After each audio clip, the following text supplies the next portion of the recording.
6 декабря в стенах воинской части 52-859 полка гражданской обороны Национальной гвардии Республики Казахстан было проведено мероприятие по пропаганде здорового образа жизни. Это мероприятие было организовано в преддверии празднования 25-летия независимости Республики Казахстан в рамках акции «Мы за здоровый образ жизни». Организаторами выступили Управление по вопросам молодежной политики, Молодежный ресурсный центр и Центр здорового образа жизни Карагандинской области. Совместно с Центром здорового образа жизни Карагандинской области мы сделали визит в воинскую часть 52-859. Цель данной акции – разъяснение по пропаганде здорового образа жизни среди военнослужащих. Встреча с солдатами прошла в непринужденной обстановке. Молодые люди отвечали на вопросы, которые задавались в форме игровых загадок. Решались ситуационные задачи по оказанию первой доврачебной помощи, прошли анкетирование по вопросам ВИЧ-СПИД. И совместно со специалистами Центра ЗОЖ обсудили семейные ценности, на которые нужно равняться, стремясь создать крепкую ячейку общества в современном независимом Казахстане. Мне понравилось мероприятие,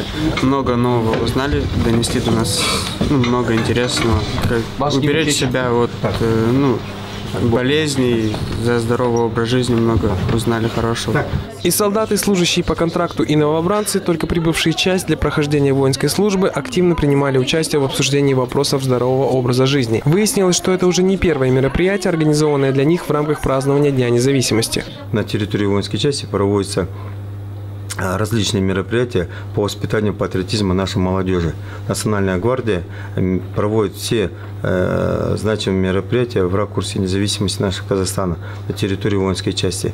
Для чего? Для того, чтобы довести до военнослужащих офицеров по контракту, семьям военнослужащим, солдатам срочной службы значимость нашего государства. Целью последнего мероприятия было разъяснение принципов здорового образа жизни и повышение ответственности молодежи за сохранение и укрепление своего здоровья, который является главной целью не только каждого отдельного человека, но и всей страны в целом. Ведь от того, ведут ли казахстанцы здоровый образ жизни, зависит здоровье нации. 101 ТВ КЗ, Караганда.